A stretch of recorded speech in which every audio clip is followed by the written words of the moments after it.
The sky over England was not quiet. It cracked and burned and swallowed men whole.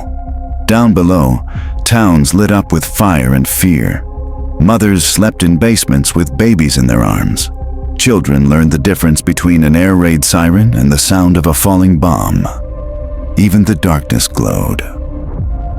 Above them, there were no trenches, no shelter, just wings of steel, spinning propellers, and boys barely old enough to shave. They climbed into the sky each morning with the odds against them and their names already half forgotten. Some came down in flames, others never came down at all.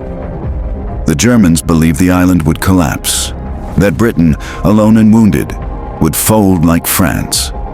But they were wrong. The island didn't break. It caught fire and hardened. Over the cliffs of Dover, above cities that shook beneath the Blitz, and across farmlands soaked in jet fuel and blood, a new kind of war was written, not by generals, but by young men in Hurricanes and Spitfires. Their stories were carved in smoke. When it ended, Hitler had blinked. Operation Sea Lion was called off, and the world had learned something terrifying, that a small nation, when cornered, could strike like an empire. The Battle of Britain was not the beginning of the end, but it was the end of the illusion that the Nazis could not be stopped, not on land, not at sea, and not in the sky. Not here, not yet.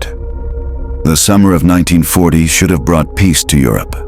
Instead, it brought silence. A silence that followed the fall of France, the collapse of the Low Countries, and the retreat at Dunkirk. One by one, the lights of Europe had gone out. Only Britain remained. The island stood alone, wounded but not broken, with nothing between it and Hitler's ambition but the gray waters of the English Channel and the thin line of the Royal Air Force.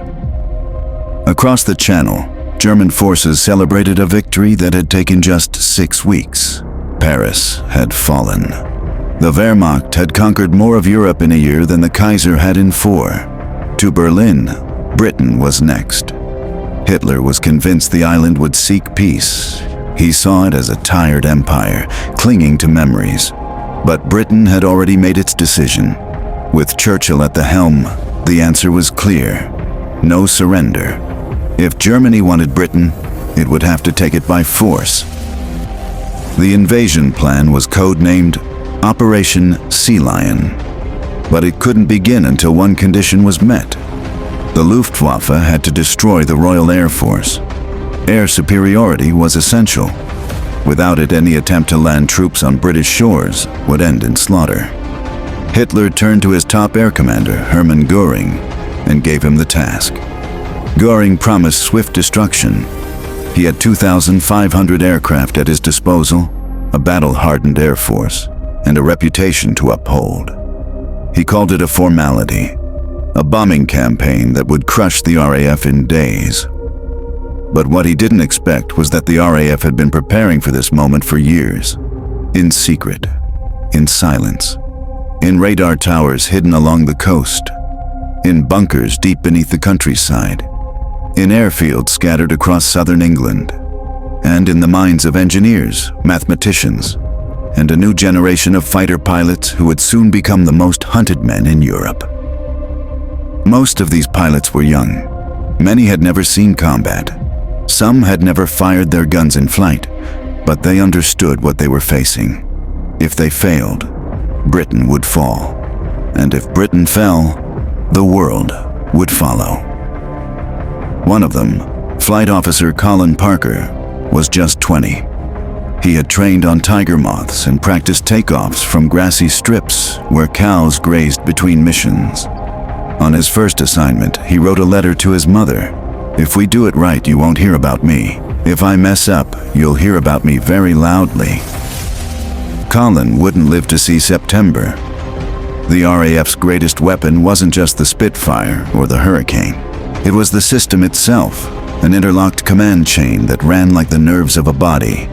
Observation posts along the cliffs, radar towers that blinked like early satellites, centralized command centers under the surface. Everything fed back to fighter command. It allowed Britain to react with seconds of advantage, and in air combat, seconds meant survival.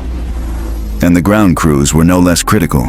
Men and women, some just teenagers, moved bombs by hand, refueled aircraft under blackout conditions, patched bullet-riddled wings with fabric and paint. They wore no uniforms of glory, but they kept the sky alive. In the quiet weeks of July 1940, Britain began to brace for something no modern nation had ever faced before: a full-scale aerial invasion. Sirens were tested. Blackout curtains were hung. Children were evacuated from cities. In London, sandbags lined the walls of government offices. Hospitals stockpiled morphine. Churches stayed open around the clock. The country was waiting. But the waiting would not last long. By mid-July, German reconnaissance flights were probing deep into British skies. RAF pilots scrambled to intercept them, testing reflexes and response times. Dogfights began to flare over the channel. Ships were attacked, convoys bombed, coastal airfields hit without warning. Britain was under siege, but the battle had not yet begun. It was still coming. And when it arrived, it would decide not just the fate of Britain, but the future of the free world. August 13th, 1940. It began with a stillness broken only by the hum of engines beyond the clouds. Then a thunder. Then the scream. German aircraft filled the sky. Bombers in tight formation, their bellies loaded with explosives, escorted by swarms of Messerschmitt fighters. The Germans called it Adlertag, Eagle Day. It was meant to be the opening chapter in the swift annihilation of the Royal Air Force. Göring had promised Hitler that within days, the RAF would be in ruins. But in bunkers beneath Britain's green countryside, something stirred to life. Radar signals lit up wall-sized maps. Controllers and headsets barked coordinates. Switchboards clicked, pencils scratched. And deep below Uxbridge, in No. 11 Group's operations room, Air Vice Marshal Keith Park pointed to a glowing red dot and gave the order to scramble. The RAF's response wasn't instinct. It was architecture. Park's system relied on precise layers of command, decentralized but synchronized. Thanks to radar, the RAF knew when and where the Luftwaffe would come. And though they couldn't always prevent the attack, they could meet it. The first engagement was brutal. Spitfires and Hurricanes climbed like blades through the morning haze. Squadrons danced in formation until contact. Then it became chaos. Radio chatter erupted into shouts. Engines roared. Guns fired in 3-second bursts. A bomber burst into flame. A fighter spun downward, trailing smoke. Another vanished into cloud. Flight Sergeant Peter Allister, age 22, had never killed anyone before. On Eagle Day, he shot down 2 Heinkel 111s and watched the third crew bail out over the channel. In his logbook, he wrote just 5 words. Returned, fuel low, all gone. The RAF lost 13 aircraft that day. The Luftwaffe lost 45. It was a small margin, but it sent a signal. The skies would not be easy. On the ground, airfields became battlegrounds. The Luftwaffe struck Biggin Hill, Kenley, and Manston. Hangars exploded. Craters scarred runways. Barracks caught fire. At RAF Detling, a direct hit on a command post killed almost the entire operations staff. Controllers were found at their posts, burned alive, still clutching phones. But the RAF kept going. When a runway was destroyed, they used the grass beside it. Mechanics worked by flashlight, patching fuselages with plywood and aluminum strips. Canteens were turned into triage centers. There was no line between war front and home front now. The airfield was the war. For ground crews, there was no glory. They wore oil-stained overalls and smelled of fuel and fear, but they worked like machines. Aircraft that landed shot to pieces were ready again within hours. Every plane that could fly was a fighter that stood between Britain and defeat. Fatigue began to take its toll. Some pilots flew 5 sorties in a single day. They ate sandwiches between missions, slept sitting upright. When they landed, they barely spoke. One young pilot, squadron leader Jack Kirby, was found staring into space beside his aircraft, unable to recall where he had just been. His squadron had been decimated over the Thames. He survived, but his voice never returned to normal. Even civilian eyes turned skyward. Londoners watched dogfights from rooftops. Farmhands paused mid-harvest to cheer the RAF. Children could name aircraft by silhouette. When pilots crashed in fields, villagers rushed to pull them from wreckage. A woman in Sussex once kept a wounded airman alive by feeding him tea through a broken helmet visor until medics arrived. Meanwhile, German high command grew frustrated. Their bombers were being intercepted too soon. The Luftwaffe couldn't understand how the RAF knew where they'd be. Göring was told of British radar, but dismissed it as unimportant. It would be a fatal underestimation. The Germans tried new tactics, flying at lower altitudes, using feints, switching targets. But the RAF adapted. Park's system worked. While pilots were stretched to breaking, the command structure held. Squadrons rotated. Fuel was conserved. Formations tightened. Britain's defense was learning in real time. Still, there was no illusion. The enemy had numbers, and the enemy was relentless. One pilot, Flight Officer Douglas Fairbanks, not the actor, but a name that stuck in mess halls, wrote a single sentence in his journal after surviving a mid-air collision and a bailout. God is up there, but the devil is in the sky. This wasn't just war. It was a test of how long men could fly without breaking. And, for many, the breaking point was coming fast. They called them the few, not out of poetry, but because there truly were so few. At the height of the Battle of Britain, just over 2,900 pilots defended the entire country against more than 4,000 German aircraft, many flying 2, sometimes 3 sorties per day. These pilots did not rotate to safety. They rotated to sleep, then back into the cockpit. Most were in their early 20s. Some were still teenagers. They flew with leather helmets, paper-thin armor, and revolvers strapped to their legs in case they had to shoot their way out after crashing behind enemy lines. Some joked about it in the mess hall. Most didn't. They didn't talk about fear. They buried it in ritual. Same socks, same flight gloves, same lucky coin taped to the dash. One pilot shaved before every mission, not out of vanity, but because his father had once said, "If you're going to die today, do it clean."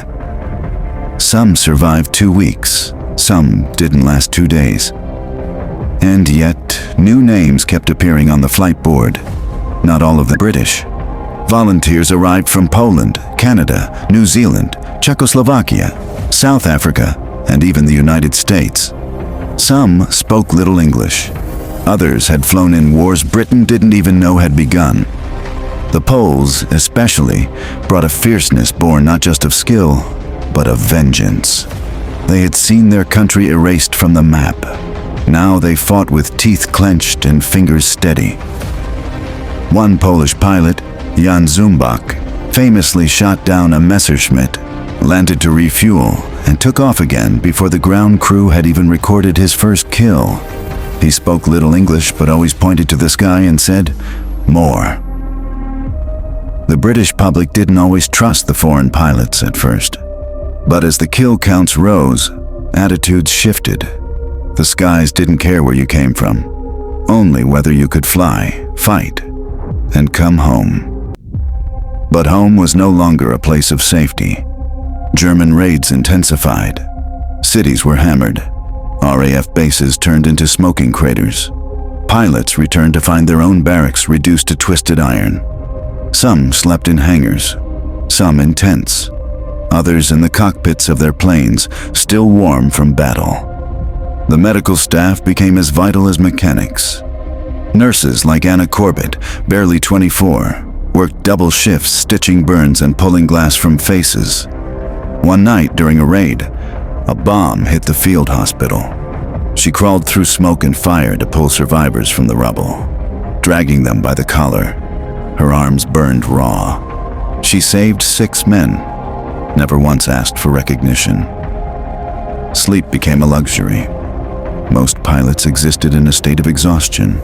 Many flew with concussions, broken ribs, or one eye bruised shut. But they flew. They had to. And when they weren't flying, they waited, sat by radios, smoked in silence. Some scribbled poems in the margins of newspapers. Others stared at photographs of wives, mothers, or children they hadn't seen in months. They weren't heroes in their own eyes. They were just men, trapped in a machine that demanded more than it gave. And still, every time the scramble bell rang, they ran. They ran toward a sky filled with death. They ran not because they wanted to, but because they knew, if they didn't, no one else would.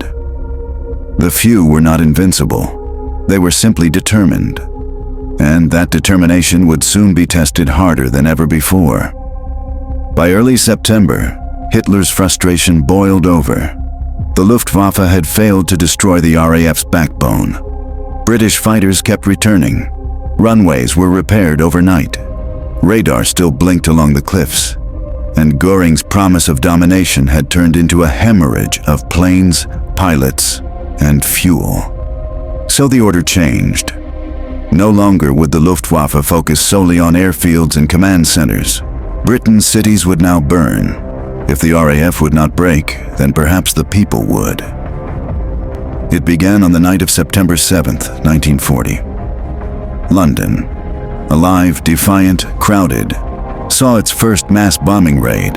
Nearly 350 German bombers with over 600 fighters in escort swept over the capital. Warehouses by the Thames burst into flames. Gas lines exploded. Docks turned into infernos. Blackout curtains couldn't stop the glow. From miles away, people could see the sky pulsing orange. The city looked like it had been set alight by the horizon itself. But London didn't collapse. Firefighters, some of them teenagers, stood on rooftops with hoses that barely reached. Volunteers formed bucket lines to save cathedrals. Women carried the wounded from rubble while bombs still fell. In Bethnal Green, a midwife delivered twins by candlelight as the air raid siren droned above them. In the East End, a German bomb struck a row of houses and created a crater so deep that a double-decker bus disappeared into it. The next morning, a shop owner painted a sign on the wreckage, "Hitler missed again." Each night sirens wailed. Each morning milk was delivered, trains resumed, children walked to school. Sometimes past fresh corpses and burned-out buildings. The Blitz had begun, but so had something else, a resolve that made even fear start to fracture. In the air, RAF pilots found themselves flying into a different war. Night raids changed the game. Dogfights became less frequent, but the stakes were no lower. And when bombers struck by day, they were now accompanied by heavier escort and better coordination. The Luftwaffe was learning too, but learning late. British pilots flying over London during a raid had to choose: go after the bombers and risk the fighters, or dive into escort formations and get cut down. Some never returned. Others returned missing half a wing, ailerons stiff with flak, fuel tanks leaking smoke. During one daylight raid, a Hurricane pilot named Alan Rook took a cannon shell through the fuselage. It missed his spine by inches. Bleeding heavily, he steered the aircraft back to Biggin Hill and landed on one wheel. When medics reached him, he was unconscious, but alive. He flew again 3 days later, against medical advice. On the ground, hospitals overflowed. Basements became makeshift trauma units. The smell of disinfectant mixed with soot. And yet, amid the ash and blood, laughter persisted. Children turned bomb craters into football fields. Grandmothers made tea on camp stoves set up next to piled bricks. The Luftwaffe believed it was breaking British morale, but it wasn't breaking, it was hardening. Churchill refused to flinch. On the evening of the first raid, he stood on a rooftop watching the city burn and whispered, "This will not finish us. This will define us." Meanwhile, the RAF didn't flinch either. Despite mounting losses, they pushed back. Radar continued to intercept formations. Control centers scrambled pilots with brutal efficiency. On the worst nights, they rotated aircraft with less than an hour between sorties. Some pilots collapsed between flights. Ground crews kept oxygen masks nearby, not just for high altitude, but for exhaustion. By mid-September, the Germans were losing aircraft faster than they could replace them.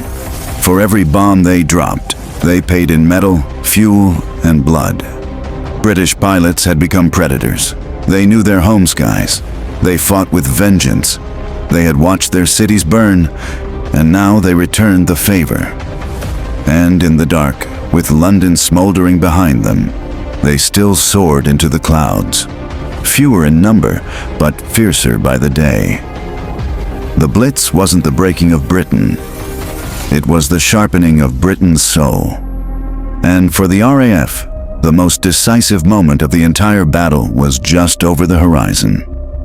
By mid-September, Britain's fate teetered on a knife's edge. Cities burned nightly. RAF squadrons rotated on threadbare fuel and shattered nerves. Aircraft losses mounted, and yet Hitler had not achieved what he needed most: air superiority. The tipping point arrived on September 15, 1940. To the German High Command, this was meant to be the decisive blow. A massive, coordinated assault. Waves of bombers and fighters launched across the Channel, not just to strike, but to overwhelm. The Luftwaffe sent over 1,000 aircraft into British airspace that day, the largest attack to date. But Britain was ready. Thanks to radar and the well-oiled communication grid of Fighter Command, the RAF was in the air before the German bombers even reached the coast. Air Vice Marshal Keith Park scrambled nearly every available fighter from 11 Group and beyond.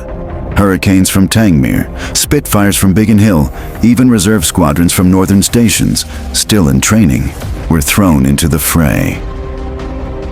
At 11 a.m., the skies over southern England ignited. Dogfights raged in every direction, tight spirals, vertical dives, sweeping arcs of tracer fire. Pilots reported seeing 10 or more aircraft at once in their gun sights, each dodging, flipping, bursting into flame. The air was thick with engine roar and exploding fuel tanks. German formations began to break. Confusion set in. Communications faltered. Escort fighters lost contact with their bombers. Squadron leader Ray Holmes, running low on ammunition and seeing a Dornier 17 bomber diving toward central London, made a split-second decision. He rammed the enemy aircraft with the nose of his Hurricane. The collision shattered both planes. Holmes parachuted to safety. The bomber crashed near Victoria Station. Churchill had traveled to RAF Uxbridge that morning.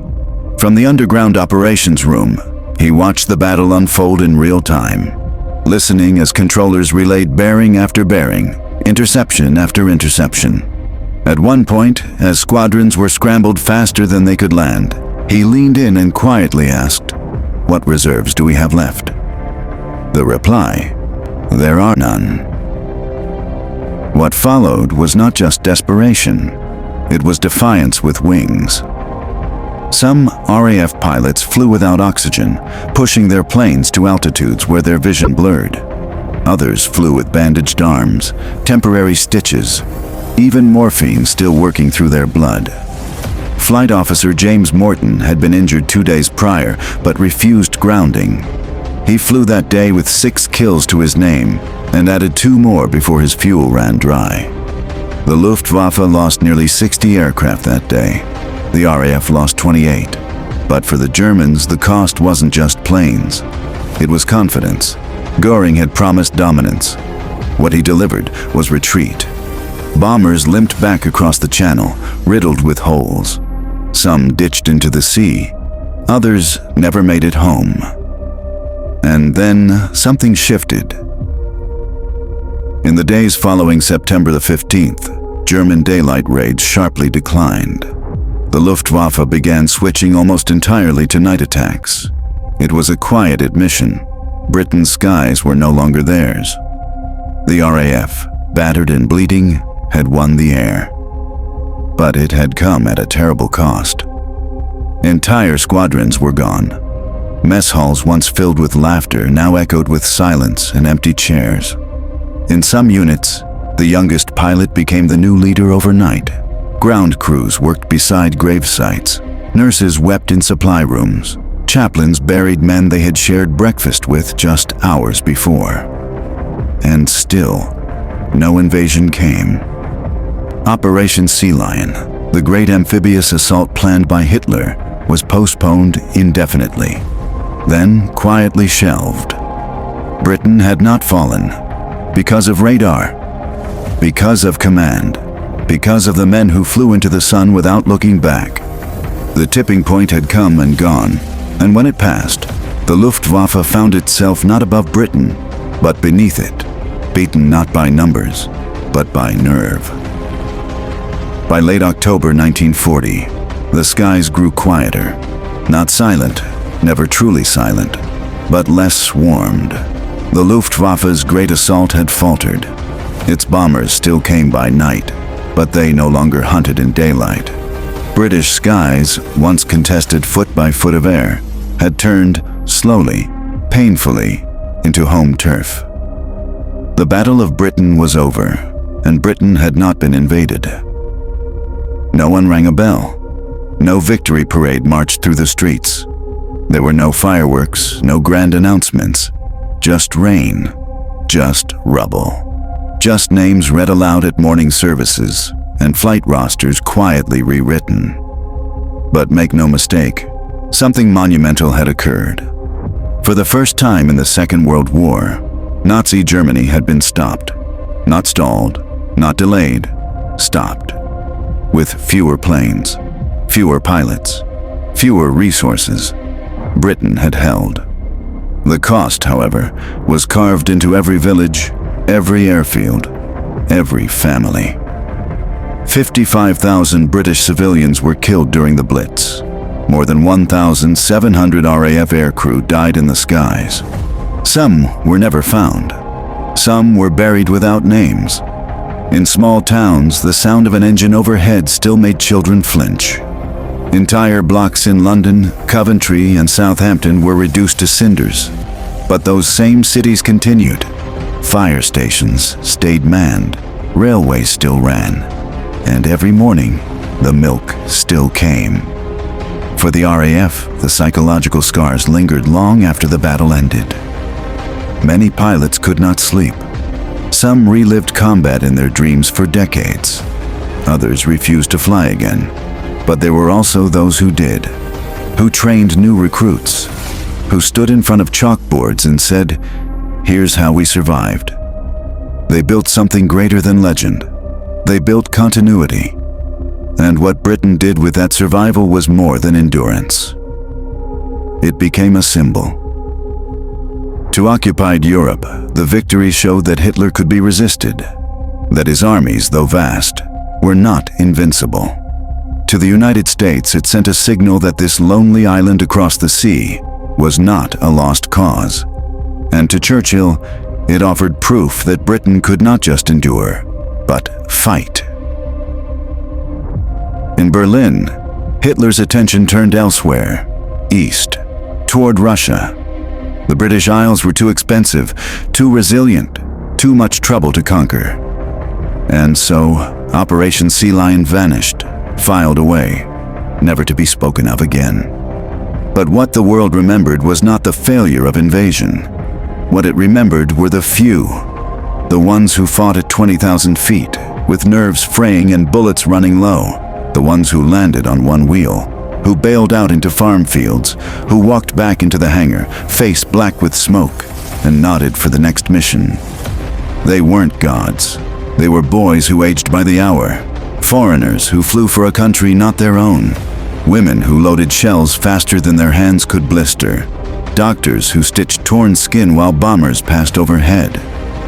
And when the dust settled, they had given the world something it didn't have in 1940. Hope. The Battle of Britain would never be fought again, but its memory would outlast the war that followed. And in the echoes of that memory, we hear the voice of a nation that stood alone and chose to fight anyway. Because surrender was never an option. Because the sky was theirs.